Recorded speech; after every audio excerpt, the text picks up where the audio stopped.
எல்லாம் போராட்டம் பண்ணி நியாயத்துக்காக போராட்டம் பண்ணி நீதி கேட்டு போராட்டம் பண்ணி மக்கள் நலனுக்காக போராட்டம் பண்ணி உனக்கு நடந்த மாதிரி அடுத்தவனுக்கு எதுவும் நடக்க கூடாதுன்னு சொல்லி போராட்டம் பண்ணி எங்க இருந்து பண்ணு ஒரு ஓரமா இருந்து பண்ணு உனக்கு முழு பாதுகாப்பு கிடைக்கும்.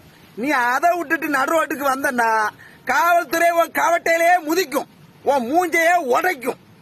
நீ மக்களுக்காக நியாயத்துக்காக போராட்டம் பண்ணது எதுக்குல நடுரோட்டுக்கு வரிய மக்கள் எதுக்கு அடைஞ்சு பண்ணுதிய?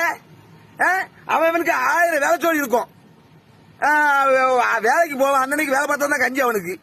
மார்க்கெட்டுக்கு காய்கறி கொண்டு போவான் விவசாயி. ஆஸ்பத்திரிக்கு அவசரமா எத்தனையோ தாய்மாரோ பிரசவத்துக்கு எத்தனையோ பேர் போறாங்க. அதெல்லாம் விட்டுட்டு உன் போராட்டம் தான் உனக்கு பெருசா தருது.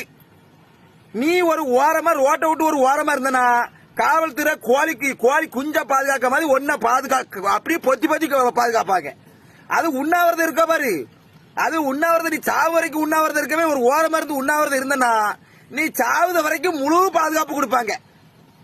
உண்ணாவிரதம் விட்டு ஃபுல்லா டிபன்ல சோற விட்டு திங்க பயில தான் நிறைய சுத்திக்கிட்டு ஆயிதானுங்க. ஏல போராட்டத்தை தடுக்க வந்த ஒரு பொம்பளை போலீஸ் அக்காவை போய் நீ தலைய பிடிச்சி இழுப்பியல, உன் அக்கா தங்கச்சினா அப்படி இழுப்பியா? அவங்க அவர் அதிகாரிங்க அந்த மதிப்பு இல்ல.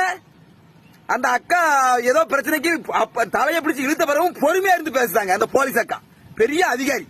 இந்த பேப்பர் தான் குண்டிய பழுக்க வைக்கணுங்க இவனை கூட்டிட்டு போய்.